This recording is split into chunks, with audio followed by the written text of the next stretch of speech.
awal serangkaian perizinan gedung Cipona.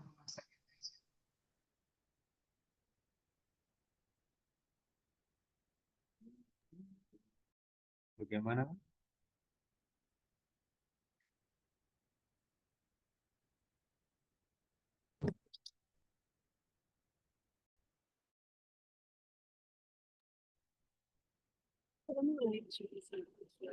Sudah mulai. Aku dicari lah.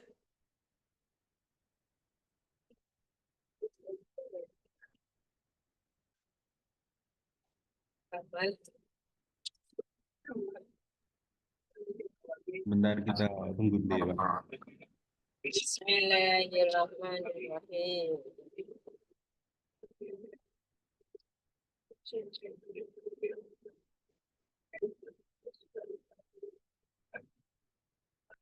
Ini yang namanya Lutai ada ya? Dan Sunda Lutai Dan wajib. Sadar wajib. ada. Ini cuma satu, tiga, empat, lima orang tadi. Tuh, kok bisa? Anu yang muncul di kameranya kan digeser, kan digeser. Iya.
Baik Bapak Ibu sekalian, apa sudah kumpul semua? Bisa kita mulai atau masih kita tunggu dulu?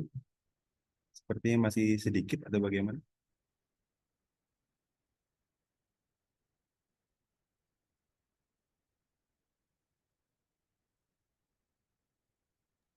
Yang bergabung baru 22 orang, Bapak. 22 mahasiswa, sedangkan jumlah satu kelas 38, Bapak.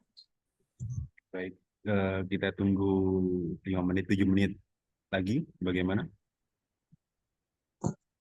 Baik, Bapak. Siap.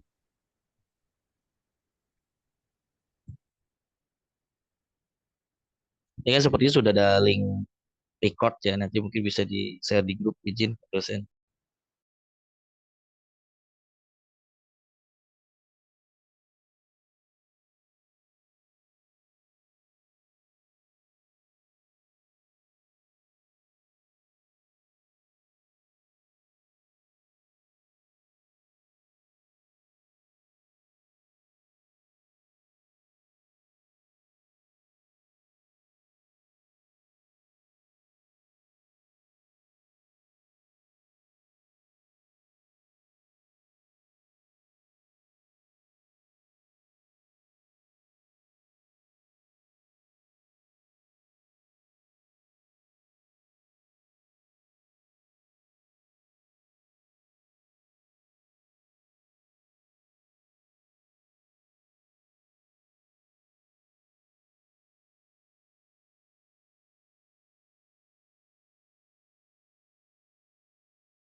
Kayaknya yang masuk hanya boleh satu ya.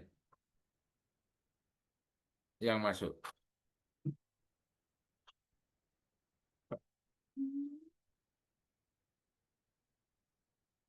Katanya Pak Alvin sudah minta dua tapi tidak dikasih. Iya.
Baik Bapak Ibu sekalian, apa bisa kita mulai? Kurang lebih sudah saya tunggu 5 sampai 7 menit barusan. Bisa, Pak. Baik, saya Siap, buka bisa Bapak. Pak. Siap, bisa. Baik, saya buka Bapak Ibu sekalian. Assalamualaikum warahmatullahi wabarakatuh. Waalaikumsalam warahmatullahi wabarakatuh. Assalamualaikum warahmatullahi wabarakatuh. Materi kita kali ini sudah saya kirimnya yang di grup yang di kelas itu biar tidak terlalu banyak kecuali hal-hal yang umum nanti di grup kelas D saya hal-hal yang khusus berkaitan dengan banyak hal yang spesifik berkaitan jurnal dan sebagainya di grup itu sudah saya kirim materinya. Materi kita kali ini ataupun pembicaraan kita kali ini khusus berkaitan dengan filsafat pendidikan Islam, pengantar filsafat pendidikan Islam. Jadi berkaitan secara kurang lebih secara etimologi asal kata dan kemudian hubungan keseluruhan dari kata filsafat pendidikan dan Islam yang kemudian menjadi nama mata kuliah kita kali ini dan kemudian hubungan-hubungan antara beberapa eh, bidang di dalam filsafat pendidikan Islam dan bidang lainnya. Baik, saya akan kirim ini di sini eh, apa namanya itu share screen.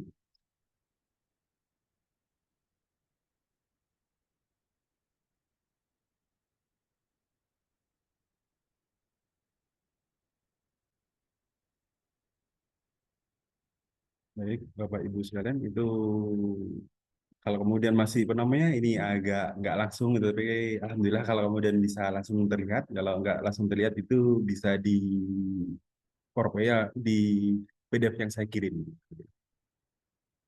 Baik, yang kita bicarakan kali ini secara keseluruhan adalah hal-hal apa? Berarti elemen seperti itu yang membentuk filsafat pendidikan Islam. Itu terdiri dari 3 kata, yaitu filsafat, pendidikan, dan Islam. Seperti itu. Kita akan membahas satu-satu.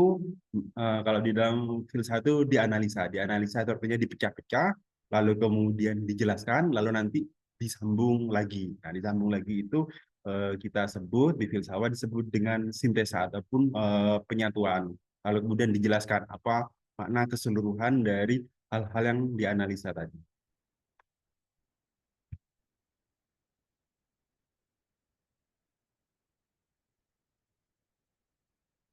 Baik, kata pertama yang menjadi pusat dari kajian perkuliahan kita yaitu kata filsafat. Filsafat itu berasal dari bahasa Yunani pada masa ataupun pada waktu abad kelima sebelum Masehi. Orang-orang Yunani pada masa itu sudah ada tokoh-tokohnya seperti Socrates, Plato, lalu Aristoteles seperti itu.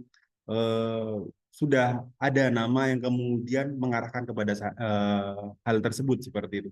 Tetapi utamanya yang kemudian memperkenalkan ataupun membuat jadi terkenal adalah seseorang bernama Socrates. Mungkin Bapak Ibu pernah dengar, itu adalah guru dari filsuf pertama yang kemudian apa namanya membesarkan nama filsafat, yaitu Plato seperti itu. Secara bahasa, kata filsafat terdiri dari dua kata, philo dan sophos. Nah, kalau di sana itu utamanya adalah philo dan sophia itu. Jadi sahabat ataupun kekasih ataupun cinta seperti itu dengan sophia atau kebijaksanaan. Kata philo ataupun sahabat ataupun cinta itu mengacu kepada entitas kita semua yang kemudian mencintai suatu hal. Kata cinta itu mengacu kepada kehendak yang sangat kuat untuk menggenggam sesuatu seperti itu. Apa yang digenggam sangat erat itu adalah kebijaksanaan ataupun supia. Kebijaksanaan itu mengacu kepada bukan sebagai suatu eh, pengetahuan yang kemudian sifatnya hanya teoritis. Jadi misalnya cuma hanya berhitung saja, bukan, tapi melainkan suatu hal yang terus itu menggenggam diri seseorang. Misalnya kalau sederhananya di dalam suatu pemahaman pendidikan misalnya gitu. Jadi dia mengetahui akar-akar dan kemudian dia hidup di dalam pemahaman suatu hal tersebut, misalkan di pendidikan. Kemudian dia naikkan dalam akar-akar pendidikan, dia masuk di dalam filsafat pendidikan. Jadi dia masuk di dalam kebijaksanaan di dalam suatu hal yang kita sebut dengan pendidikan, misalkan seperti itu. Tapi secara kebijaksanaan itu mengacu ke dalam pemahaman diri berkaitan apa yang paling mendasar bagi dirinya seperti itu dan sekitarnya.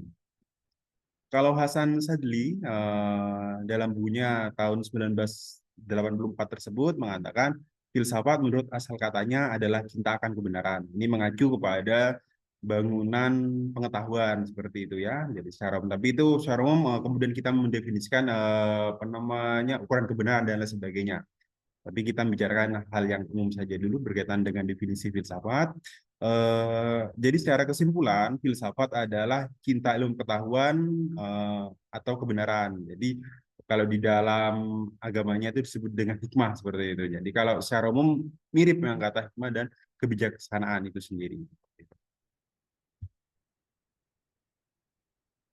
Baik, selanjutnya adalah ini bagaimana urutan-urutan bagaimana seseorang itu sampai kepada tingkat bijaksana seperti itu. Yang pertama adalah rasa ingin tahu berkaitan hal yang umum, misalkan saya ingin tahu ataupun seseorang ingin tahu mengenai suatu hal. Lalu kemudian pemikiran itu sudah mulai menggabungkan antara fakta-fakta yang kemudian ataupun hal-hal yang dia ketahui menjadi suatu hal yang sifatnya bisa disatukan.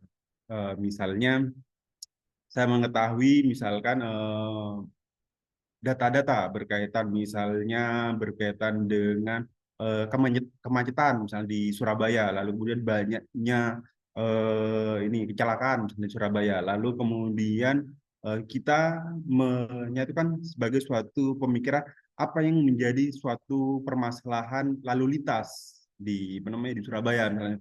Jadi hal-hal yang kemudian sifatnya ditarik menjadi lebih tinggi, sedikit lebih tinggi, itu sudah hal yang disebut dengan pemikiran. Memang dalam artian saya pemikiran di sini memang jauh lebih luas lagi, tapi saya sederhanakan ya menurut saya. Lalu kemudian kalau filsafat itu berkaitan dengan akar-akar pemikiran. Dari mana pada tingkat pertama hal yang kita pikirkan tadi itu kemudian ditarik lebih tinggi. Jadi misalnya kalau filsafat misalkan berkaitan dengan filsafat berkaitan dengan perkotaan, lalu kemudian eh, berkaitan dengan apa namanya tata kota misalkan seperti itu. Lalu dua hal di atasnya yaitu tahu dan kemudian bijaksana. Nah, kalau di dalam bijaksana ini sendiri secara keseluruhan hal-hal yang sudah kita tarik di bawahnya kita sudah ibaratnya eh, sudah praktis, sudah langsung merasakan hal itu sebagai permasalahan kita sendiri. Misalnya itu hal-hal yang begitu luas tapi juga begitu dekat. Misalnya ini kemudian tidak di dunia bukan, melainkan kita bicara dalam tingkat bijaksana itu permasalahan kita pada tingkat mendasar. Misalnya di Indonesia seperti itu. Apa permasalahan perkotaan di Indonesia secara akar-akar permasalahan. Jadi menarik hal-hal yang kemudian dekat dengan kita, tapi kita juga tarik secara bisa juga kalau lebih tinggi itu berarti masalah keseluruhan ataupun di dunia ini. Kalau di dalam filsafat itu bahasanya adalah ontologi, tapi karena kita sudah langsung masuk di dalam filsafat pendidikan, saya berusaha untuk menarik yang lebih sederhana. Baik, sampai sini mungkin apa namanya apa sudah tahun gimana? Monggo mungkin kalau ada tanggapan dulu.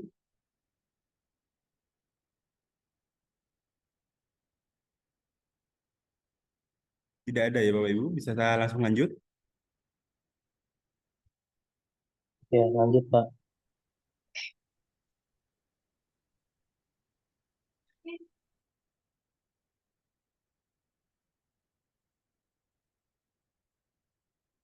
Baik, masih melanjutkan tadi dari pendefinisian, pengertian berkaitan kata filsafat, lalu kemudian kebijaksanaan. Kebijaksanaan ataupun kearifan itu artinya di dalam perpen ini itu melebihi tahu. Seperti saya katakan tadi, itu juga bukan hanya permasalahan kita mengerti hal itu secara abstrak ataupun secara teori. Misalnya kalau matematika itu cuma tahu penghitungan 1+1 sampai perkalian, bukan. Melainkan kearifan itu adalah adanya pengetahuan dan kebijaksanaan itu dari pemahaman diri. Jadi ketajaman dan kedalaman ini dari pemahaman diri berkaitan dengan suatu hal. Kalau misalnya di filsafat pendidikan berarti Bapak Ibu sekalian sudah membaca prinsip-prinsip ataupun buku-buku yang sifatnya juga mendasar di dalam pendidikan, tapi bukan hanya itu, melainkan juga terlibat langsung di dalam proses belajar mengajar, lalu kemudian tahu apa yang kemudian permasalahan yang cocok. Jadi menggarisbawahi kata yang cocok bagi permasalahan Bapak Ibu sekalian. Jadi seperti itu. Jadi filsafat dapat diartikan sebagai cinta kebijaksanaan, seperti yang tadi saya katakan. Filsafat itu melahirkan kebijaksanaan. Nah, kenapa filsafat itu melahirkan kebijaksanaan? Sebab di dalam filsafat itu adanya suatu sikap terhadap dunia bahwa dirinya dan kemudian dunia ini adalah ciptaan yang maha kuasa.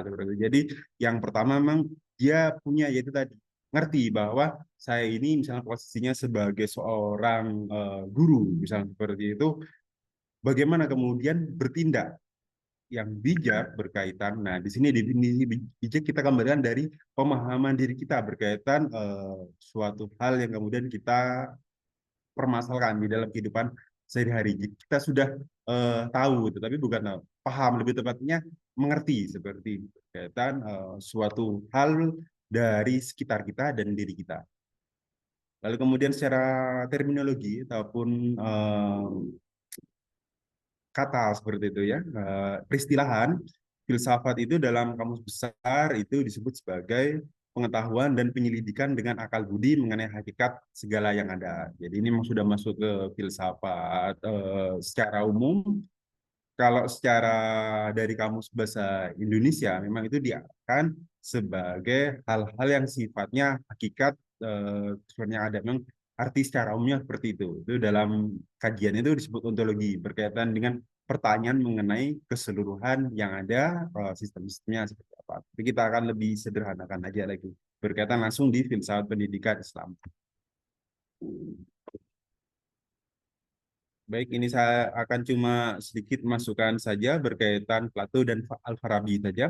Kalau dari Plato itu ataupun tadi tokoh utama yang bisa dikatakan pertama kali membesarkan kata filsafat itu mengartikan bahwa filsafat adalah pengetahuan tentang segala yang ada. Itu sudah definisi barusan tersebut.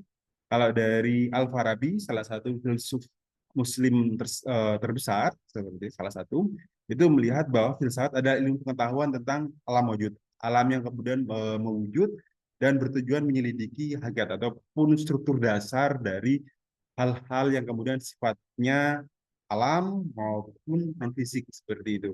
Jadi termasuk di dalam pendidikan itu kan juga tidak hanya terlihat apa yang terlihat misalkan bangunannya lalu kemudian RPS yang terlihat melainkan bagaimana proses belajar mengajar dan pemahaman murid itu sendiri. Kalau pemahaman murid itu kan perlu kemudian kita menggali apa yang murid mengerti. Nah, itu kan nggak bisa langsung terlihat. Maksudnya misalnya di dalam kepalanya terus dia IQ ataupun pengetahuannya tertulis misalkan 100 101 itu kan nggak harus kemudian digali dari pertanyaan-pertanyaan, pemahaman-pemahaman dari guru dan murid berkaitan hal-hal yang kemudian ada di sekitarnya. Misalnya kalau dari dosen pendidikan agama Islam berkaitan apa di sekitar murid-murid di dalam pendidikan agama Islam, mungkin berkaitan dengan segi sosialnya dan kemudian segi pendidikan agama Islamnya berkaitan hal-hal yang kemudian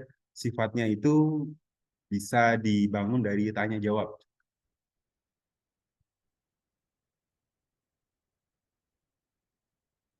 Oke, kita lewati, kita tidak usah terlalu detail, sudah saya kirim di sana. Tapi silakan nanti jika ada pertanyaan. Jadi secara umum, dengan demikian filsafat merupakan daya upaya manusia dengan akal budinya untuk memahami secara radikal dan integral berkaitan ketuhanan, alam semesta, dan kemudian hakikat manusia itu sendiri. Jadi intinya memang mencari tahu berkaitan inti ataupun struktur dasar keseluruhan yang ada seperti itu. Memang kemudian kalau dari hakikat ini kita kemudian masukkan di dalam pendidikan Islam. Tuh.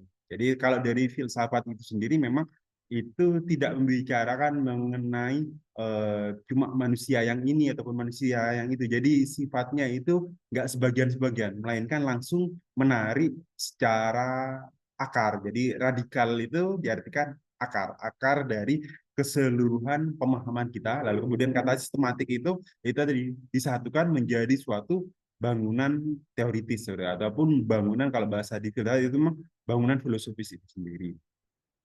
Baik, itu dari pengertian ataupun pendefinisian kata filsafat. Ada tanggapan? Itu juga bisa dicek di grup yang kita itu sudah saya kirim PDF-nya ya, opsi untuk PDF.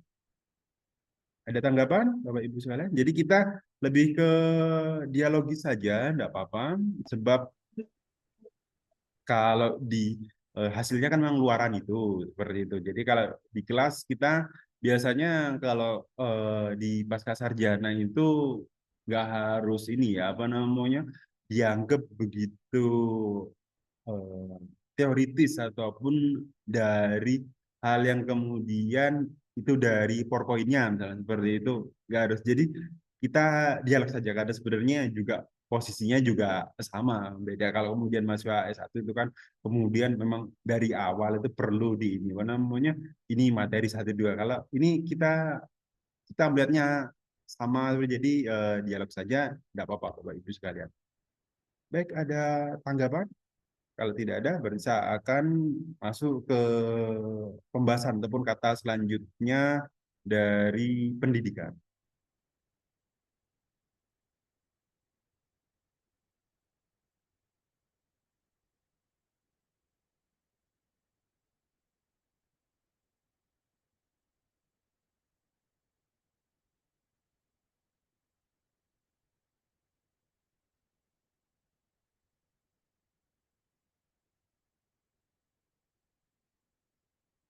Saya lanjut ya berarti ya.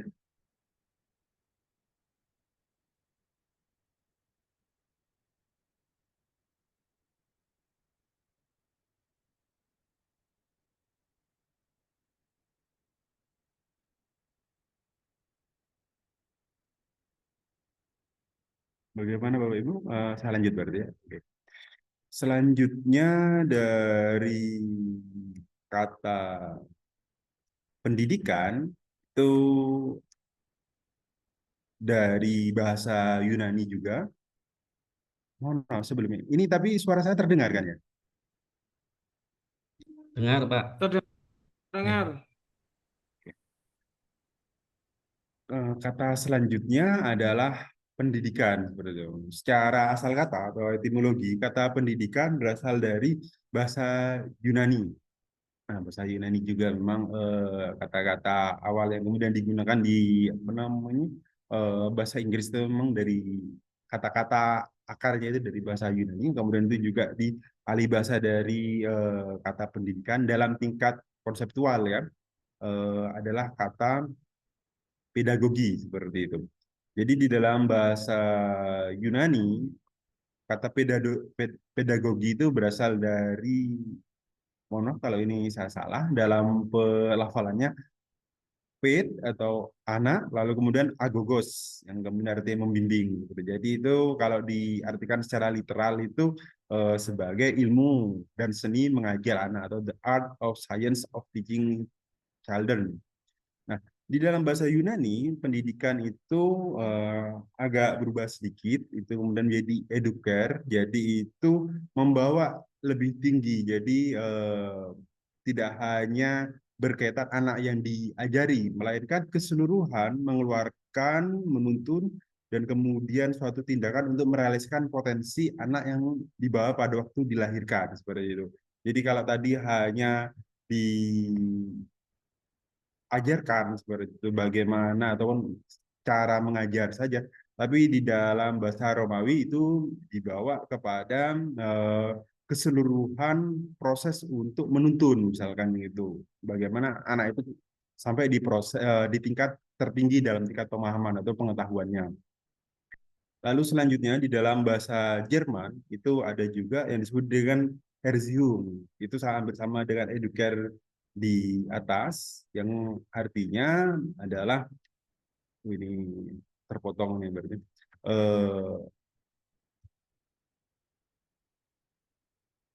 Artinya kemudian kurang lebih sama, yaitu mengeluarkan potensi tertinggi seseorang sehingga sampai di tingkat yang lebih tinggi dalam tingkat pengetahuannya. Kalau di dalam bahasa Arab sendiri itu disebut dengan al-tarbiyah. Itu kalau dari tokoh tersebut itu dimaknai sebagai upaya mempersiapkan individu untuk kehidupan yang lebih sempurna, kebahagiaan hidup, cinta tanah air, dan kekuatan rakyat. Intinya di dalam bahasa Arab itu juga sama, bagaimana seseorang itu dibentuk dan kemudian ditingkatkan kapasitasnya. Jadi tidak hanya pengetahuan, tapi kapasitas secara keseluruhan untuk dapat berkompetensi untuk mengungkapkan bahasa tulis dan bahasa lisan. Nah, di sana kemudian kalau kita membicarakan bahasa tulis dan bahasa lisan, kan tentu saja itu adalah kapasitas berpikir sebenarnya yang kemudian terkejawantahkan di dalam ngerti hal itu, hal ini seperti ya, atau bisa melakukan, gitu. Bisa menulis bahasa tulis dan kemudian bahasa lisan. Kalau dari tokoh Ahmad Mustafa Al-Maragi itu kalau Al-Tarbiyah itu dibagi menjadi dua hal, yaitu Tarbiyah Holkiyah, yaitu pembinaan dan pengembangan jasad, jiwa, akal dengan berbagai petunjuk. Kalau Tarbiyah Diniyah Tahkibiyah itu yaitu pembinaan jiwa dengan wahyu untuk kesempurnaan akal dan kesucian jiwa.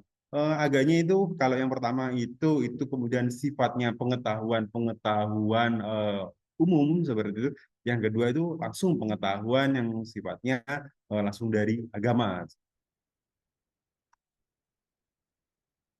Lalu selanjutnya Bapak Ibu sekalian ada hal yang kemudian secara terminologi ataupun peristilahan dalam bahasa Indonesia itu kata pendidikan itu disebut ataupun diartikan sebagai proses pengubahan sikap dan tata laku seseorang atau kelompok dalam usaha pendewasaan. Jadi kalau dari KBBI itu tidak sekedar yang tadi, yang keseluruhan, tapi lebih dikhususkan pengubahan sikap dan tata laku. Jadi lebih mengacu kepada apa namanya sikap atau tindak tanduk seperti itu.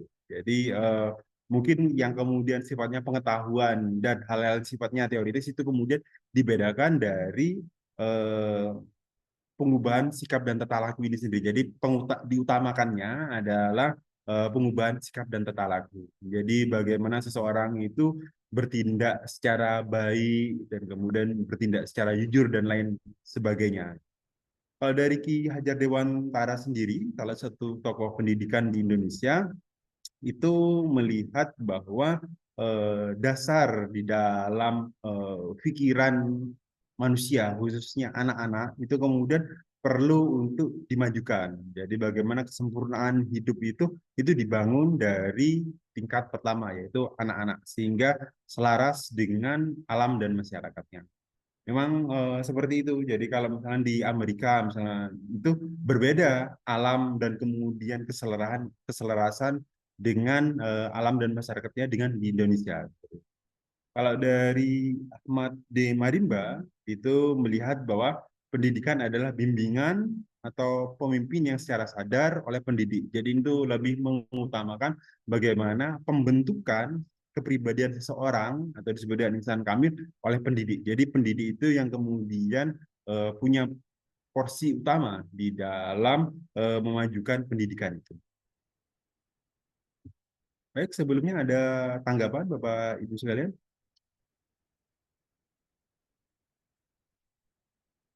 Tidak ada ya. Baik. Oke, dari berbagai pengertian, pendefinisian itu kita sering sebut sebagai mengartikan suatu hal ataupun pengertian seperti itu. Dari berbagai pengertian di atas, kita simpulkan pendidikan Islam adalah usaha yang dilakukan oleh pendidik untuk menumbuh kembangkan potensi dasar manusia sehingga dia mencapai titik kesempurnaannya seperti itu, sehingga dia kemudian menjadi makhluk Tuhan yang berilmu dan berakhlakul karimah. Kalau sederhananya tadi sudah disebut di dalam tokoh-tokoh Islam itu adalah insan kamil seperti itu. Di manusia yang sempurna. Baik, sebelumnya berkaitan dengan kata pendidikan, ada pertanyaan atau tanggapan?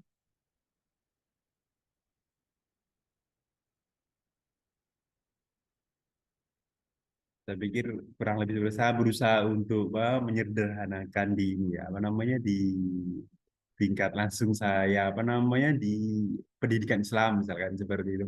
Cuma memang dalam pembahasan memang filsafat kurang lebih seperti itu Bapak Ibu sekalian. Baik, jika tidak ada, saya akan masuk kepada kata selanjutnya yaitu kata Islam. Em, Secara asal kata, Islam berasal dari bahasa Arab, aslama yuslim islaman yang secara kebahasaan diartikan menyelamatkan. Seltek assalamualaikum, yaitu semoga keselamatan menyertai kalian. Lalu kemudian Islaman adalah masdar kata benda sebagai bahasa penunjuk dari fiil atau kata kerja, yaitu aslama yang bermakna telah selamat seperti itu, dan yuslimu bermakna menyelamatkan. Itu dari kalau bahasa Inggrisnya past continuous tense gitu. Jadi masih berlanjut seperti itu.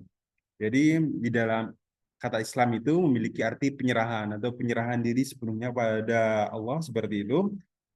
Pengikut ajaran Islam dikenal dengan sebutan Muslim, yaitu seorang yang tunduk kepada Tuhan, atau lebih lengkapnya adalah Muslimin bagi laki-laki dan Muslimat bagi perempuan. Nah, secara itu terminologi peristilahan, tadi kan secara etimologi asal kata. Kalau secara peristilahan, Islam itu berarti agama yang didasarkan pada 5 pilar utama, yaitu mengucapkan 2 kalimat syahadat, mendirikan sholat, mengeluarkan zakat, berpuasa di bulan Ramadan, dan melaksanakan ibadah haji bagi yang mampu. Kalau dari Harun Nasution itu menjelaskan bahwa Islam adalah agama yang ajaran-ajarannya diwahyukan oleh Allah kepada manusia melalui Nabi Muhammad seperti itu sebagai rasulnya. Dan dari berbagai pendapat itu disimpulkan bahwa Islam adalah agama yang seluruh ajarannya bersumber dari Al-Quran dan hadis, yang mana itu mengatur keseluruhan kehidupan manusia dalam hubungan dengan Allah, sesama manusia, dan alam semesta. Jadi memang secara posisi, kalau filsafat tadi memang membicarakan keseluruhan juga, itu bagaimana manusia yang berpikir.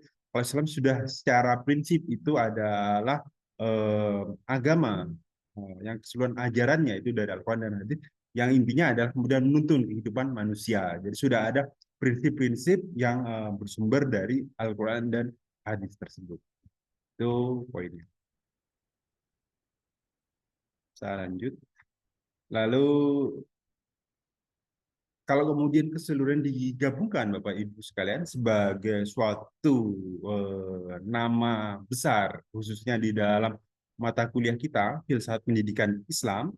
Jadi ini sudah masuk ke sintesanya ya, bahwa filsafat pendidikan Islam adalah pelaksanaan pandangan filsafat. Jadi pertama memang kita menggunakan secara pemikiran itu adalah pandangan filsafat, dan kemudian kaidah filsafat dalam bidang pendidikan. Nah, tetapi yang kemudian diutamakan di sini adalah pada tadi sudah kita sebut, yaitu ajaran Islamnya. Jadi ajaran Islam itu kemudian menjadi kunci bagaimana teknis yang kemudian kita lihat dari sudut pandang filsafat itu sendiri. Jadi keseluruhan dasar-dasar apa yang kemudian kita lihat adalah ajaran Islam.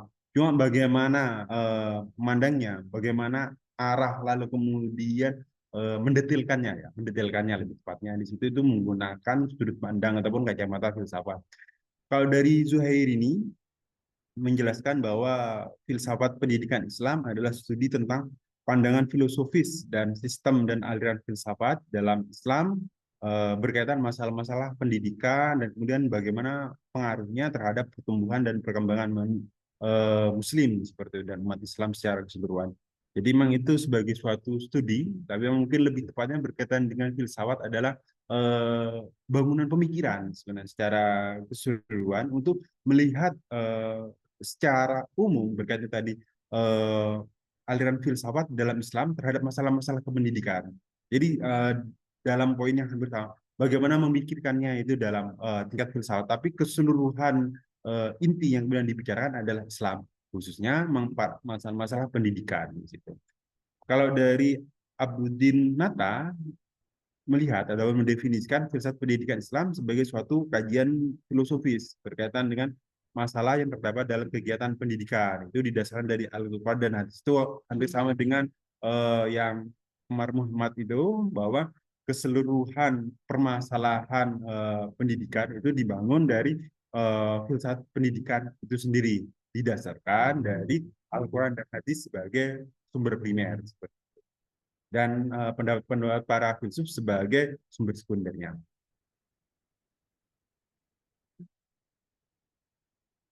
Jadi secara keseluruhan, filsafat pendidikan Islam adalah suatu aktivitas berpikir yang menyeluruh dan mendalam dalam rangka merumuskan konsep penyelenggaraan. Jadi kategorinya adalah dalam penyelenggaraan pendidikan, khususnya di dalam pendidikan Islam, itu menggunakan akar-akar dari pemahaman kita di dalam filsafat pendidikan Islam. Juga untuk mengatasi berbagai problematika yang terjadi dalam pendidikan Islam itu sendiri, dengan mengembalikan kepada Al-Quran dan hadis serta beberapa kajian dari pemikiran para pemikir-pemikir Islam. Jadi tetap akarnya kita kembalikan kepada Al-Quran dan hadis.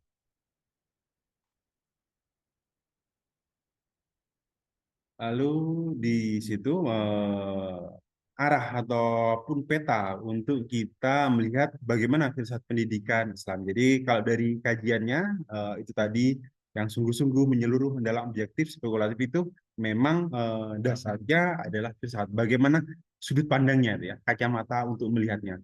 Dari Al-Quran dan hadis itu langsung masuk kepada keseluruhan bagian ataupun keseluruhan material yang kemudian kita lihat seperti itu. Hanya menggunakan Al-Quran dan hadis. Nah, di situ kemudian turunannya peristiwa-peristiwa itu lebih kepada hal-hal seperti apa yang keseharian ataupun permasalahan-permasalahan pendidikan secara praktis seperti itu yang kemudian kita lihat. Jadi dalam posisi ini Al-Quran dan hadis sebagai satu-satunya yang kita gunakan sebagai akar sumber. Filsafat adalah sebagai sudut pandang dalam tingkat sedalam apa kemudian kita mengkaji filsafat pendidikan Islam itu sendiri. Karena secara keseluruhan filsafat pendidikan Islam memang mengacu kepada hal-hal yang kemudian kita bisa tarik ataupun kita bisa turunkan kepada hal yang kemudian sifatnya bisa terlihat. Tetapi tarikannya harus kepada filsafat. Ini ruang lingkupnya secara keseluruhan, ruang lingkup filsafat pendidikan Islam. Yang pertama adalah merumuskan secara tegas sifat hakikat pendidikan. Ini masih di tingkat filosofis murni. Apa itu filsafat pendidikan Islam berkaitan dengan permasalahan di dalam pendidikan secara khusus. Lalu kemudian merumuskan sifat hakikat manusia sebagai subjek dan objek pendidikan.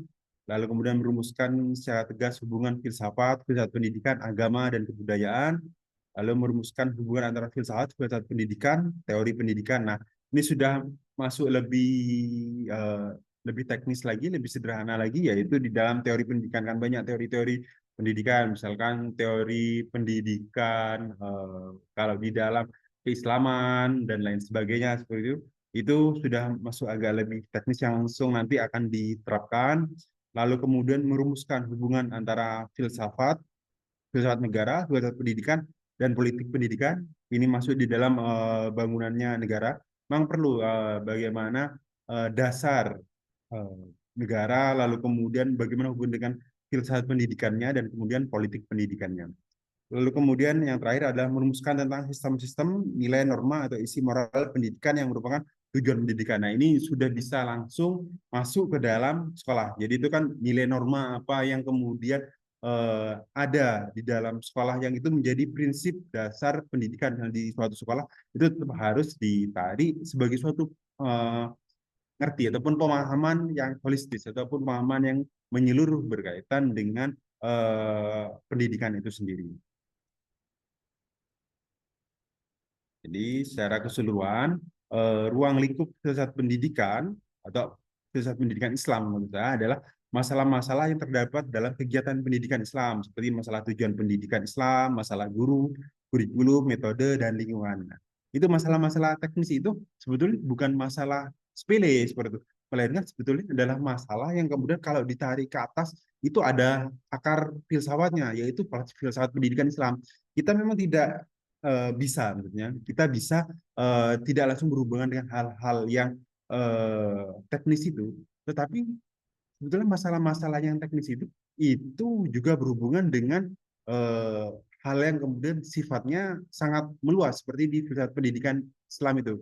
Jadi seharusnya di dalam filsafat pendidikan Islam itu menjembatani secara keseluruhan, khususnya di dalam guru-guru berkaitan ngerti ataupun memiliki pemahaman secara menyeluruh berkaitan dengan ruang lingkup filsafat pendidikan Islam sampai kepada permasalahan di dalam kegiatan-kegiatan pendidikan Islam. Jadi seperti tadi, masalah tujuan pendidikan Islam, masalah guru, kurikulum, metode, dan lingkungan itu kan hal-hal yang langsung ketemu dengan Bapak Ibu sekalian. Misalkan masalah kurikulum, bagaimana penggunaan ataupun dasar-dasar kita bisa menerapkan kurikulum pendidikan ini dan itu, khususnya di dalam pendidikan Islam. Lalu kemudian metode, lalu kemudian lingkungan, lalu kemudian mungkin masalah guru di dalam teknis, mungkin tadi moral dan lain sebagainya di dalam pendidikan Islam.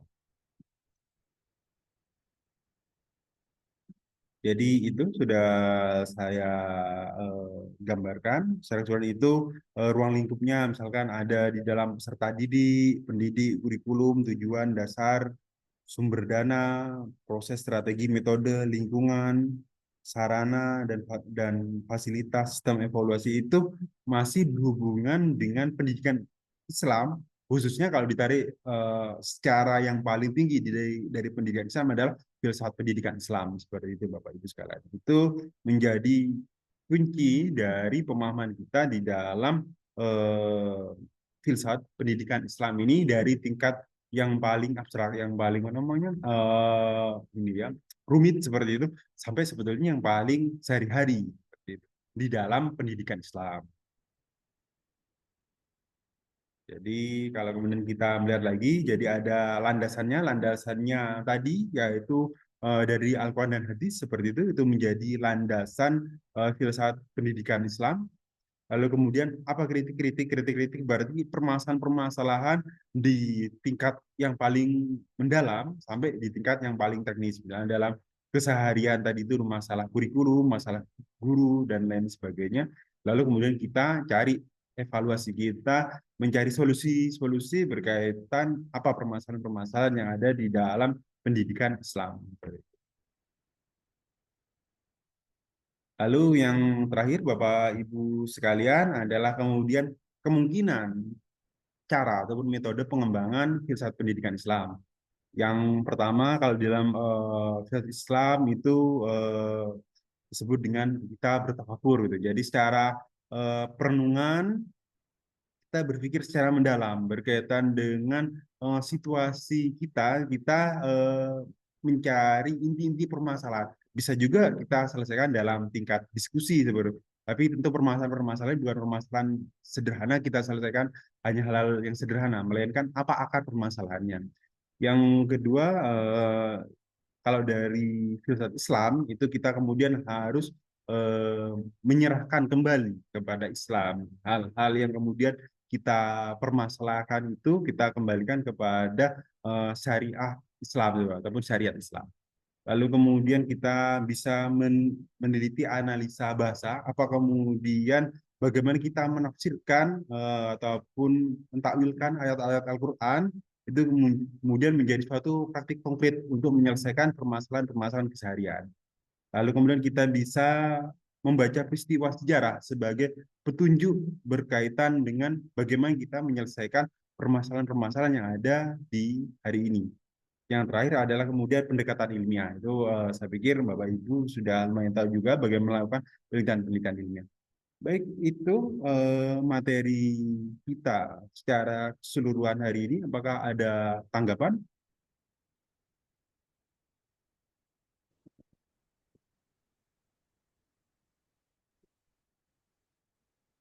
Kita sebetulnya nyaman ini lumayan untuk berdiskusi.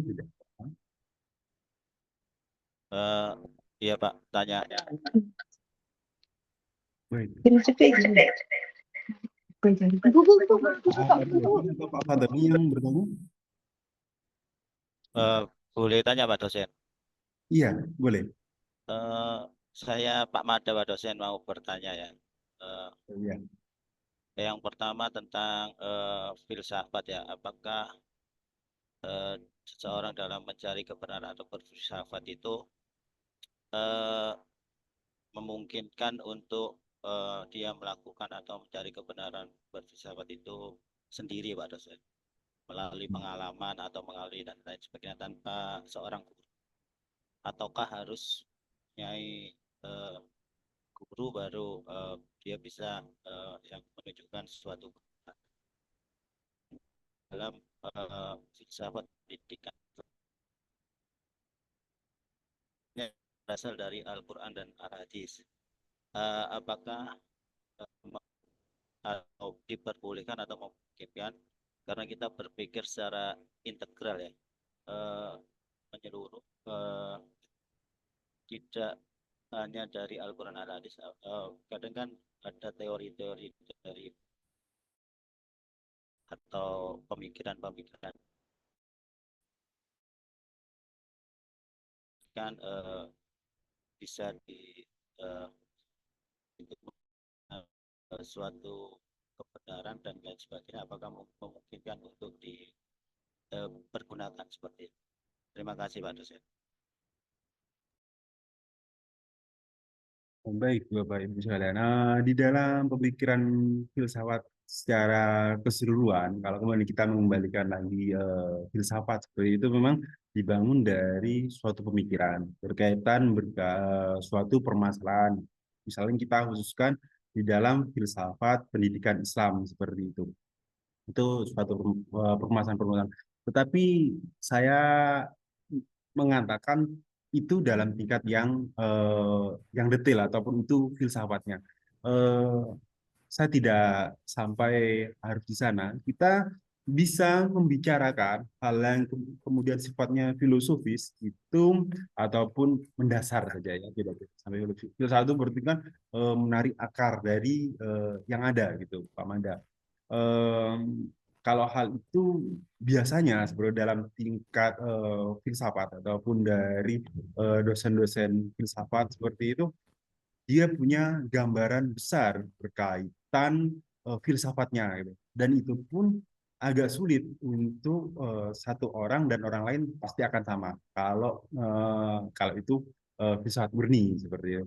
Tapi kalau misalkan kita bicarakan dalam tingkat yang lebih turun lagi, misalnya dalam keseharian, kita mendiskusikan permasalahan-permasalahan keseharian dengan sejawat seperti itu, berkaitan hal-hal permasalahan mendasar misalkan di sekolah kita, misalkan seperti kita tarik ke dalam akar, misalnya yang lebih teknis saja, misalnya di filsafat pendidikan Islam, apa permasalahan-permasalahan kurikulum pendidikan Islam ataupun permasalahan dosen berkaitan dengan hal-hal yang kemudian kita bisa tarik di dalam pendidikan Islam, itu bisa kita diskusikan. Artinya kita mencari solusi dari suatu permasalahan tadi yang sudah kita tuliskan di sini filsafat pendidikan Islam. Kalau kita tarik secara lebih apa ya penerapan saja itu kan filsafat itu sebetulnya dibagi dua. Secara umum kalau filsafat sekolah orang yang sekolah filsafat itu sebetulnya dia sekolah filsafat itu filsafat teoritis. Tapi sebetulnya ada juga sebagian juga yang disebut dengan filsafat terapan seperti itu. Yang saya bicarakan di dalam secara khusus di dalam filsafat pendidikan Islam ini agaknya juga dari kurikulum IAD ini lebih mengacu kepada filsafat terapan seperti itu. Jadi berkaitan dengan pertanyaan Pak Mada, apa kemudian filsafat secara mendasar itu dibangun secara pemikiran ataupun secara teoritis itu oleh pemikiran satu orang dan satu orang lain yang kemudian secara keseluruhan mendasari keseluruhan yang ada seperti itu gitu. Karena itu adalah pemikiran pribadi. Kalaupun bisa apa namanya bisa didialogkan, itu kemudian menjadi dialog yang kemudian sebetulnya itu tidak persis sama. Artinya dua orang misalnya di filsafat pendidikan gitu, sama sampai titik tertentu, tapi kemudian ada koreksi ataupun ada silang pendapat di bagian lain. Nah, di situ. Tapi kalau maksudnya adalah kemudian bagaimana suatu permasalahan pendidikan Islam pada khususnya ataupun ataupun pendidikan secara umum kita hendak selesaikan, kita bisa mendialogkan dengan ya teman sejawat seperti itu berkaitan hal-hal permasalahan apapun akar apa yang kemudian hendak kita selesaikan permasalahannya seperti itu. Begitu. Bagaimana Pak Mada, ada tanggapan monggo? Ya, terima kasih Pak dosen penjelasannya.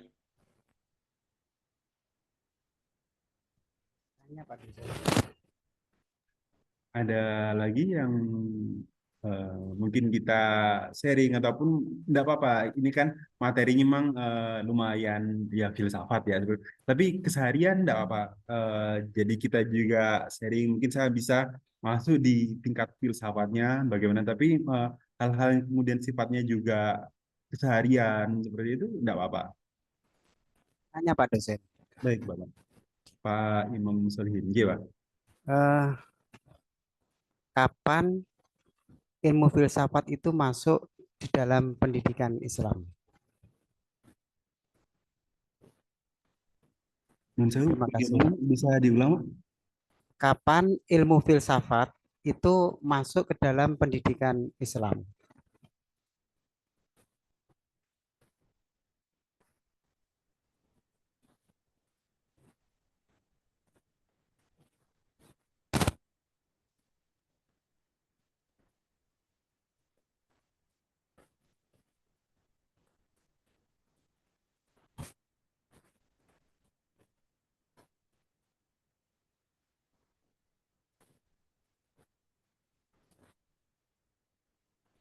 Baik, nanti saya akan kirim lagi. Itu memang secara umum filsafat pendidikan Islam itu memang masih turunan, nggak? Oh ya, berarti saya belum menjelaskan dari dua hal yang mungkin, yaitu filsafat pendidikan dan kemudian filsafat Islam. Jadi membaca filsafat pendidikan Islam, ya filsafat pendidikan Islam itu harus sebetulnya ada akar-akar pengetahuan dari eh, materi sebelumnya ataupun hal sebelumnya ataupun ada hal yang perlu dipelajari sebelumnya, yaitu filsafat Islam seperti itu. Kalau kemudian masuk ke dalam khusus eh, filsafat pendidikan kapan ya filsafat pendidikan itu masuk khusus di dalam khususnya filsafat pendidikan Islam, itu kalau jawaban saya itu akan masuk di dalam filsafat Islam pertama kali itu kalau dari tokohnya adalah Al-Kindi seperti itu. Tapi mungkin bisa masuk yang khusus di bagian pendidikan itu dari Ibnu Sina seperti itu. Kalau tahun kapannya nanti bisa kita cari sendiri gitu ya. Kalau tokoh filsuf ataupun filsafat pertama dari kalangan Muslim adalah Al-Kindi seperti itu. Itu masuk kalau di dalam alirannya dia itu seorang pemikir ya rasionalis, pengguna akal seperti itu. Jadi dia hendak menyatukan antara filsafat Yunani dan kemudian filsafat dan agama Islam gitu. Hal-hal yang kemudian bisa dijelaskan dia usahakan untuk dijelaskan. Jadi seperti itu. Kalau kapan tahunnya mungkin saya belum mencari seperti itu. Tapi kalau dimasukkan pada masa yang apa itu adalah dimasukkan pada masa ketika kemudian filsafat dan Islam itu kemudian apa namanya adanya tokoh-tokoh ataupun pemikir-pemikir yang ada di sana. Yang pertama adalah Al-Kindi seperti itu. Begitu Pak Solihin. Ada tanggapan lagi? Kalau tidak ada, kita bisa akhiri nanti. Saya kira memang yang minggu lalu itu ini namanya ada yang minta saya untuk nyarikan PDF-nya ya, itu masih belum. Hari ini saya akan kirim di grup itu. Kalau berkaitan materi sudah di sana, ya kurang lebih. Lalu mungkin yang salah satu lebih penting mungkin ini, namanya bagaimana penulisan itu nanti. Tapi itu nanti teknis. Yang sekarang dari segi materi sudah tidak ada tanggapan nih Bapak Ibu? Maaf, Pak. Oke, Pak Ahmad Yegin. Iya, saya ini Pak, apa namanya? Dari tadi mikir kata kearifan ini berarti sesuai dengan ini Pak ya, apa namanya? eh, Kebiasaan suatu tempat gitu Pak ya. Kebijaksanaan suatu tempat. Ini pertama, coba saya masih apa namanya? Dari kata kearifan ini mungkin Bapak bisa memiliki penjelasan yang bisa mempertajam saya. Kemudian berarti setiap agama itu memiliki filsafat masing-masing. Bisa dikatakan seperti itu nggak, Pak? Nah, itu aja, Pak. Terima kasih. Baik, saya langsung jawab ya Pak Iya. Yegin. Saya jawab yang kedua dulu, karena itu lebih mudah dari saya. Yang kedua, benar, itu filsafat agama. Sekuler itu masing-masing ada. Dan saya ketika berkuliah di UGM itu memang ada filsafat agama. Mata kuliah filsafat agama itu ada. Tetapi kalau kemudian ditarik, itu seperti kata Pak Yakin barusan, itu masing-masing. Misalkan ada filsafat Kristen itu ada nama khususnya. Tapi kalau di dalam nama umum ya bahasa Indonesia seperti itu, ya filsafat Kristiani misalkan seperti itu. Sama Islam itu ya filsafat Islam seperti itu. Secara umum saya nggak tahu kalau yang selain itu. Tapi kalau jurnal-jurnalnya itu filsafat Buddha, filsafat Hindu itu ada juga untuk penamaan nama filsafat dan agama seperti itu. Saya akui memang itu agak sedikit rancu karena saya akui juga saya mengajar juga di dalam S1 itu filsafat Islam. Memang saya mengambil filsafat Islam juga. filsafat itu dibangun dari keseluruhan dasarnya adalah berpikir. Ada juga aliran-aliran yang bisa dikatakan mungkin lebih minoritas seperti itu, tapi itu juga kuat juga pemikir-pemikirnya seperti Heidegger itu memang menggunakan rasa hati gitu. Tapi secara umum ini sudah karena sudah begitu lama ya filsafat, mungkin saya menggunakan etimologi asal kata tadi itu memang lebih mengacu kepada berpikirnya seperti itu. Itu yang kemudian diterima secara umum. Meskipun kalau kemudian kita lihat lagi filsafat itu nggak hanya akalnya saja ataupun berpikirnya saja, tapi penggunaan rasa dan hati seperti itu sebetulnya ada juga. Dan memang kalau di dalam filsafat memang bangunannya adalah kemudian tidak begitu aman. Jadi harus selalu siap berdebat dan kemudian berargumentasi seperti itu. Itu yang saya sampaikan di pertanyaan kedua. Kalau pertanyaan pertama, benar juga Pak Ahmad Yakin berkaitan tadi, saya agak mungkin agak terkesan rancu dengan kata arif dan bijaksana di situ. Bijaksana itu adalah suatu nama umum seperti itu. Namanya berkaitan dengan bukan suatu pemahaman teoritis. Jadi tahu teori-teorinya, tapi tahu bagaimana dan dia memasukkan hatinya, lebih tepatnya menghati. Itu kalau buku pertama ataupun yang berkaitan hal masih sangat awal ataupun saya katakan buku-buku awal berkaitan filsafat adalah buku-buku Plato seperti itu. Tokohnya adalah Socrates. Itu bukan masalah dia punya pengetahuan, melainkan dia tahu kalau dia tidak tahu sebenarnya. Dia itu banyak bertanya seperti itu kepada lingkungan sekitarnya. Makanya karena dia kemudian banyak bertanya, itu kemudian agak tidak disukai seperti itu. Kesejarahannya seperti itu. Jadi kebijaksanaan itu lebih mengacu kepada kalau dalam bahasa sekarang itu berpikir kritis, tapi bukan selesai di berpikir kritis ya. Tapi dia sendiri memasukkan kesehariannya di dalam berpikirnya itu sendiri. Dia dan apa yang dia pikirkan, kalau bahasa saya adalah apa yang dia dan yang dia pikirkan itu menjadi satu kesatuan. Seperti itu, Pak Ahmad Yakin. Jadi, misalnya Pak Ahmad Yakin bagiannya pendidikan, Bapak masuk ke dalam akar-akar berpikir dan Bapak hidup di dalam pemikiran berkaitan permasalahan tersebut, misalnya di SD, di SMP, dan lain sebagainya. Tapi hendak berusaha mencari permasalahan atau mengembangkan solusi, misalkan seperti itu kurang lebih sudah mulai masuk kepada filsafat juga. Nah, kalau kata arif itu memang bisa lebih lebih seperasaan saya seperti itu lebih kepada bisa ke adat seperti kata Bapak tadi, misalkan kearifan lokal yang gitu. Maaf ini mungkin saya ada kesalahan-kesalahan seperti itu, tapi saya klarifikasi memang kebijaksanaan itu yang lebih kata utamanya kalau di dalam filsafat itu bukan kemudian kearifan. Jadi memang itu bisa itu digunakan, tapi dengan mungkin kesalahan saya di sini ini tidak runtut untuk menggunakan kata kebijaksanaan di sini. Tapi secara umum itu yang kita gunakan di filsafat adalah kebijaksanaan. Kalau kearifan itu berarti bisa bertindak arif, kemudian mungkin bisa dikatakan juga kearifan lokal di situ. Tapi inti yang saya katakan adalah kemudian mengacu kepada kebijaksanaan. Bijaksana itu lebih dekat kepada tahu bagaimananya gitu. Dan kemudian dia hidup di dalam berpikirnya yang bijak. Begitu, Bapak Yaki. Ya, terima kasih, Pak.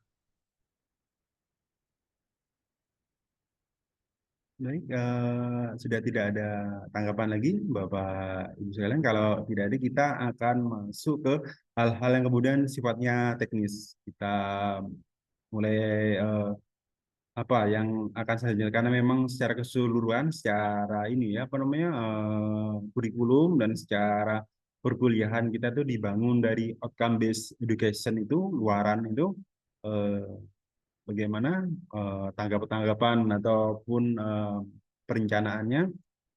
Kalau dari saya kemungkinan berusaha juga untuk mencarikan jurnal-jurnal gitu, nanti kita bisa diskusikan.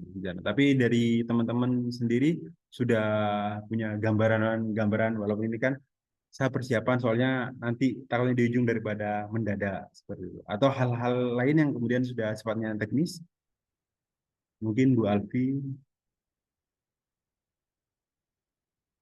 ketua kelas masih Bu Alfi juga.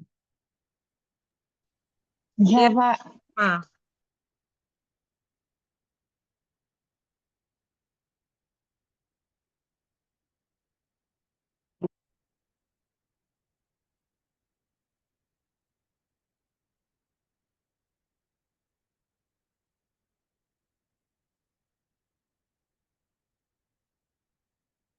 Bagaimana Bapak Ibu sekalian, ada hal-hal yang kemudian sifatnya teknis ingin dibicarakan? Sebelumnya Bu Alfi ingin membicarakan mengenai perubahan apa namanya jadwal kuliah ataupun lain sebagainya. Monggo. Mumpung ini quorum ya, mumpung kita kumpul semua gitu. Pak, Pak, saya mau bertanya. Ya, ini bertanya yang kita teknis. Bukan sebelumnya, yang dari sebelumnya. Karena kan di perkuliahan yang semester sekarang ini ada dua nih filsafat. Yang satu filsafat pengetahuan, yang satu filsafat pendidikan. Khawatirnya nanti kalau misalnya ada tugas penulisan jurnal atau misalnya segala macam, kita bikin judul, ternyata ini masuknya filsafat pengetahuan, ternyata malah masuknya filsafat pendidikan. Nah, bisa dijelasin secara sederhana nggak apa bedanya? Terus apa namanya tuh batasan-batasannya gitu. Baik, filsafat pengetahuan itu kita sering sebut sebagai epistemologi. Epistemologi itu menyelidiki berkaitan dengan dari mana. Jadi pertanyaan utamanya, jadi filsafat itu pertama kali itu dibangun dari pertanyaan gitu Bapak Ibu sekalian. Tadi bijaksana itu mengacu kepada kita tahu apa yang ingin kita cari, baru kita mencari seperti itu. Itu di sana filsafat.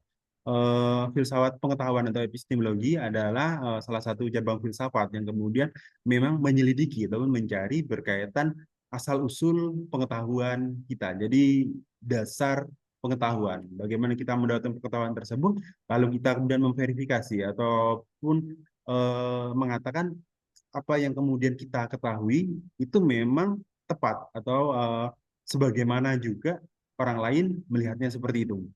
Itu jadi keseluruhan bangunannya. Jadi kalau bangunan itu keseluruhan itu dibangun dari kata tahu dan kemudian apa yang kita ketahui adalah benar. Nah, benarnya di sini kita kemudian menggunakan ukuran-ukuran kebenaran. Jadi sesederhana itu sebenarnya kalau epistemologi. Jadi ibaratnya sudah ada penggunaan ukuran-ukuran berkaitan apa yang kita ketahui. Nanti Bapak Ibu sekalian bisa mencari atau bertanya kepada Pak Profesor ya kalau tidak salah itu yang mengampu di sana. Kalau di dalam filsafat pendidikan Islam khususnya saya ulangi lagi, dasar di dalam filsafat adalah kemudian itu tadi ingin tahuan yang pertama, yang kemudian di akhir adalah kemudian sampai ke tingkat kebijaksanaan. Kebijaksanaan adalah kemudian sudah memasukkan diri kita ke dalam suatu pertanyaan yang paling mendasar tersebut. Ya, ini idealnya. Bisa maksud saya, di dalam filsafat pendidikan Islam, utamanya adalah kemudian itu tadi mempertanyakan berkaitan dengan struktur-struktur yang ada di dalam pendidikan Islam. Misalnya berkaitan dengan kurikulum, lalu kemudian guru, lalu kemudian apa tadi itu beberapa hal itu ditarik secara keseluruhan di dalam proses pendidikan itu sendiri. Khususnya itu adalah sumber-sumbernya adalah Al-Quran dan hadis. Sederhana itu Bu Khadijah. Jadi di dalam filsafat pendidikan Islam sederhananya jauh sangat lebih khusus dibandingkan epistemologi. Epistemologi ataupun filsafat pengetahuan itu umum bagi semua manusia berkaitan bagaimana dia mendapatkan pengetahuan dan memverifikasi, menguji pengetahuan yang dia ketahui itu tepat seperti itu.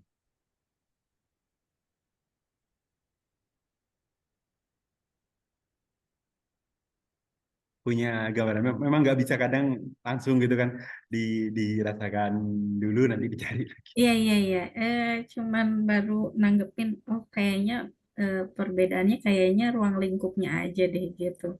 Baru ke gambar itu. Jadi ruang lingkup filsafat pendidikan tuh mengenai tentang pendidikan formal, entah itu gurunya, murid, atau pembelajarannya.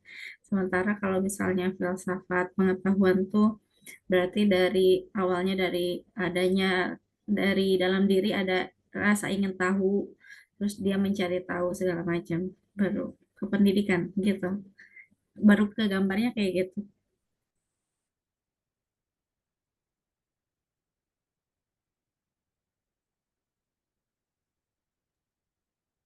Baik, bisa dikatakan seperti itu, Bu Khadijah. Jadi kalau di dalam filsafat pendidikan Islam pun ya ditanyakan juga bagaimana guru mendapatkan pengetahuan, murid mendapatkan pengetahuan. Tapi itu memang bukan fokus utamanya, sebenarnya. Itu fokus utama di dalam filsafat pengetahuan itu adalah bagaimana kita mendapatkan pengetahuan yang benar, sederhananya seperti itu.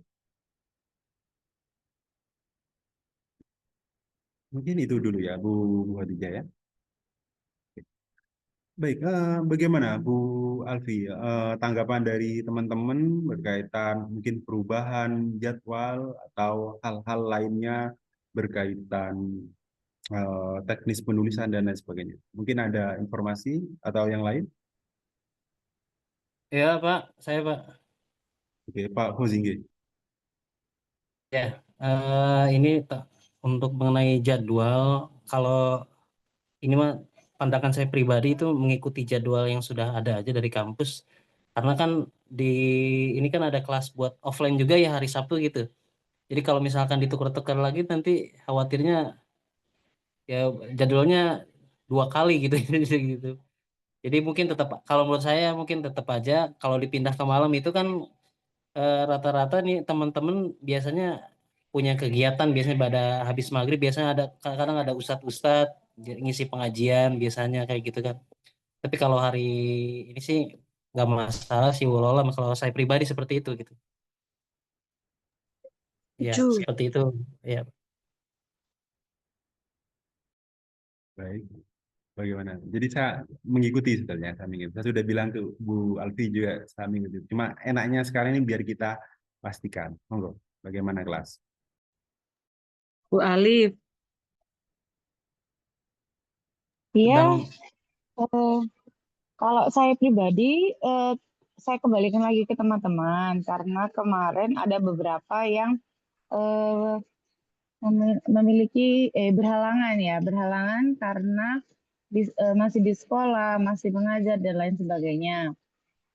Kemarin sesuai keputusan, teman-teman itu bilang mintanya tetap saja Pak, tetap di hari Sabtu jam 10. Jadi terus juga kan kita yang offline juga nggak apa ya, nggak ganti-ganti lagi gitu karena Prof Beni juga bilang kalau misalkan mau yang online bisa di reschedule, tapi kalau offline tetap harus datang. Jadi kan kalau misalkan begitu, berarti kan jadwalnya bisa berubah-ubah begitu, nggak selalu tetap. Jadi lebih baik ya tetap saja. Mungkin teman-teman yang yang sedang mengajar atau bagaimana bisa dikondisikan untuk tukar jam mengajar atau bagaimana mungkin begitu. iya betul saya juga tuker jadwal biasanya sebenarnya hari Sabtu ada jadwal ngajar. Cuma tukeran sama temen yang ada jadwal alhamdulillah bisa gitu. Barangkali teman-teman yang lain bisa tukeran jadwal dengan jadwal yang di hari yang lain gitu kan. Walau alam. Izin menanggapi Pak dosen. Jadi kalau saya pribadi sebenarnya setuju-setuju aja hari Sabtu secara online kayak gini. Cuman pada saat offline suara Bapak tuh agak jauh karena Bapak ada berdiri ngejelasin ke yang offline. Jadi itu tuh bikin kita harus benar-benar dengerinnya tuh suaranya karena kejauhan gitu. Jadi aku berharap Bapak memperhatikan kita yang online juga.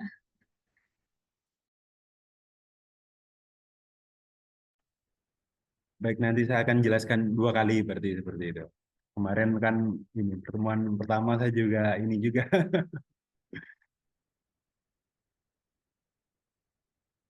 Izin menanggapi. Baik. Bagusnya Pak, tidak perlu apa namanya 2 kali menjelaskan, pakai mic wireless saja Pak. Pakai mic wireless. Ini boleh. Boleh bisa Pak pakai mic itu. Jadi nanti bisa dipasangkan, dipakai Bluetooth itu bisa biasanya.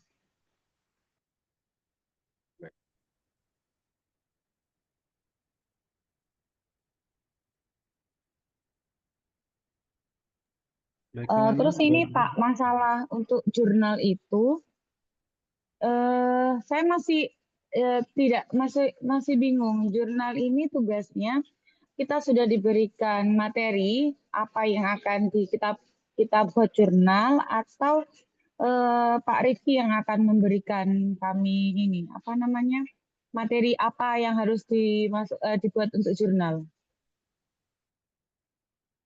Baik, kalau begitu mungkin biar saya membuatkan tema besar saja Bu ya. Jadi kan kemarin saya lihat Bu Alfi juga sudah membuatkan kelompok, nanti saya memberikan tema besar. Jadi kalau judul secara semua sebenarnya kan terlalu apa namanya ini terlalu memaksa kan sebenarnya.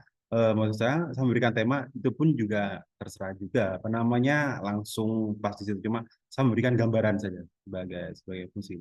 Jadi begitu. Sebetulnya saya juga bisa membebaskan, cuma takutnya apa nanti terlalu sempit ataupun keluar dari tema. Jadi saya memberikan gambaran besar nanti mungkin dalam minggu ini ya kalau teman-teman mau itu saya bisa mencarikan seperti itu yang mana. Tentu lebih bagus kalau kemudian teman-teman sudah punya gambaran juga mau ke jurnal mana seperti itu. Ya, kalau saya pribadi mungkin tema besarnya dari Bapak saja ya. Kemudian yang poin yang kedua, ini untuk tugasnya itu kelompok apa personal gitu Pak. Ini kan kita rata-rata kalau mata kuliah yang lain tuh kerjanya kelompok gitu. Apa ya untuk mata kuliah ini apa kelompok atau personal juga gitu? Kelompok Pak, karena sudah dari institut itu sudah ditentukan secara teknis itu sudah ke Oh kami gitu ya. para dosen ya satu kelompok 3 orang, nanti ditambah saya sebagai dosen sebagai editor misalkan seperti itu sudah ditentukan secara teknisnya seperti itu.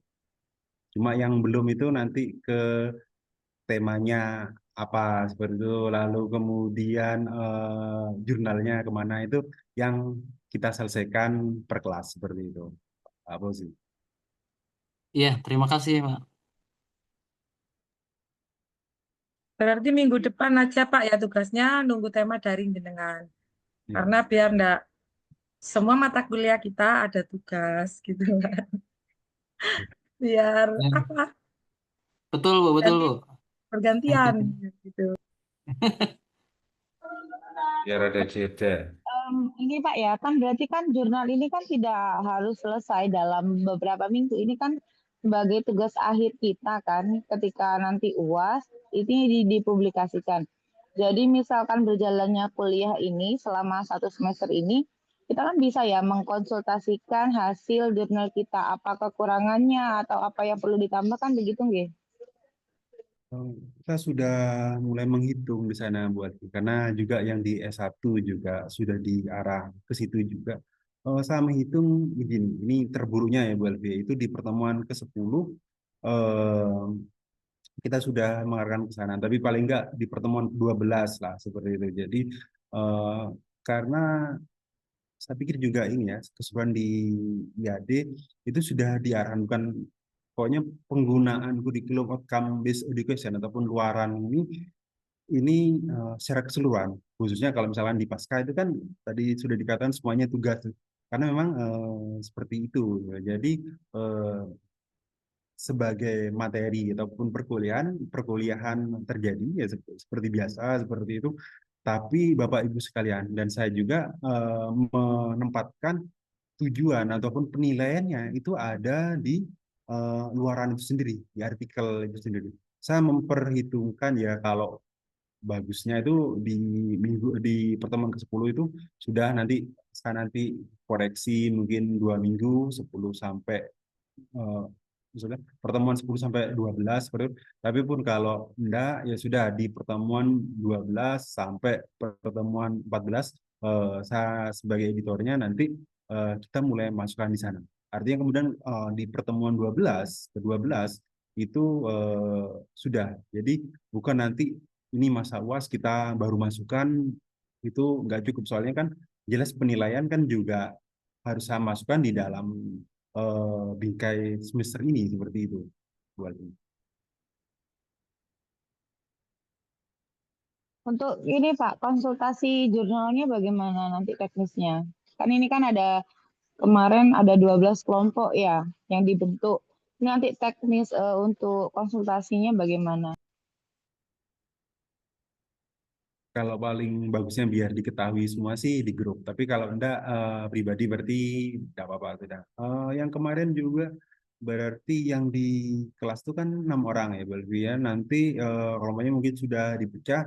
Ya yang menjadi perhatian kalau yang di Probolinggo lalu nanti ada pertemuan offline kita bisa bicarakan itu enak. Tapi ini yang menjadi bahan pertimbangan yang dari luar berarti kan berdasarkan ya WA-an seperti itu.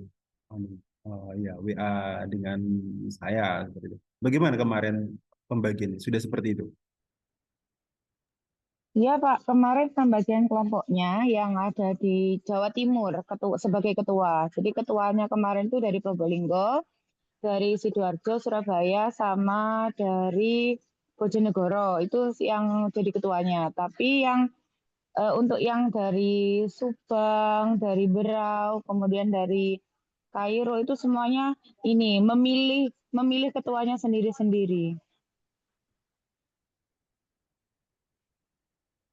Baik, ya memang ini ya apa namanya kita mau nggak mau memang harus di tingkat luaran. Saya berusaha minggu depan ini sudah saya carikan kira-kira di mana dan kemudian tema per kelompoknya tema dan itu pun juga tidak harus pokoknya kurang lebih saja dan itu sebagai suatu pemahaman saja seperti itu jadi kita biar untuk santainya itu. Mungkin teman-teman kalau sudah terbiasa nulis mungkin sebetulnya 1 bulan sih sudah bisa beres. Tapi saya apa namanya jaga-jaga saja dari minggu depan. Jadi kita pelan-pelan tidak apa-apa. Begitu ya, Bu ya. Ada punya informasi bagaimana yang ini? Kalau yang teman-teman Probolinggo seperti itu kan mesti nanti akan ketemu. Tapi kalau yang dari tadi Kairo dan lain sebagainya, anu ya masih kontak-kontakan secara perkuliahan yang lain lumayan enak juga ya. Iya, Pak. Belum ada ini Kak, kalau kelompok sudah terbentuk, tapi kalau tugas belum ini Pak, belum apa namanya, belum pernah ini apa mengerjakan bareng itu belum.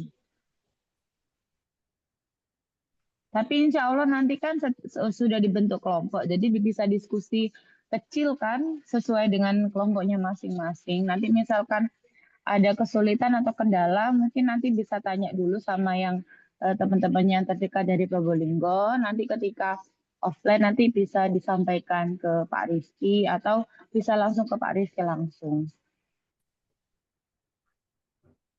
Bu Neneng mungkin ingin mengatakan sesuatu barusan? Ya Pak, gini, untuk perkuliahan filsafat ini apakah kita diharuskan membuat jurnal atau bisa tesis? Karena saya pandang untuk publikasi jurnal ini membutuhkan biaya yang cukup banyak. Itu pun nanti kita harus mengunduh Skype dan ChatGPT dan lain juga butuh biaya juga. Apa harus jurnal atau bisa tesis? Tesis itu pun apa harus dalam bentuk hard copy atau cukup soft copy aja, ngaten Pak. Nggih. Baik, dari apa yang saya pahami ya Bu Neneng, berbeda tugas-tugas per mata kuliah yang kemudian hasilnya adalah luaran itu khusus untuk mata kuliah.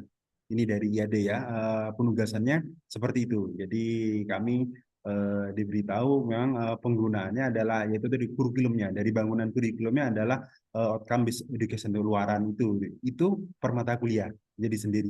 Yang tesis yang kemudian nanti dijadikan jurnal itu juga sendiri lain lagi seperti itu. Itu sudah kebijakan dari institusi. Nanti mungkin kalau ditanyakan saya hanya sebagai yang mengampu mata kuliah di sini cuma bisa mengatakan itu. Nanti kalau bisa tanya yang lebih berwenang di bagian tersebut. Oke, Pak. Terima kasih. Atau tidak semuanya. Monggo Bu Alfi, ada yang ingin dikatakan? Udah Pak, cukup. Mungkin nanti kami tunggu dalam minggu ini tema besar yang harus kami buat jurnal dan mungkin bisa diberikan juga kerangka apa saja yang harus dibahas dalam jurnal itu gitu. Maksudnya apa namanya itu? Apa kemarin? Anatomi ya, seperti anatomi apa saja itu mungkin itu saja Pak. Biar seragam begitu. Nanti di grup saja langsung ya, berarti saya. Baik, Bapak Ibu sekalian, sudah tidak ada tanggapan lagi ya? Sampun Pak. Cukup. Baik, jika sudah tidak ada tanggapan, terima kasih atas kehadirannya. Saya tutup. Billahi sabil haq, wastabiqul khairat. Assalamualaikum warahmatullahi wabarakatuh. Waalaikumsalam warahmatullahi Warahmatullahi wabarakatuh. wabarakatuh.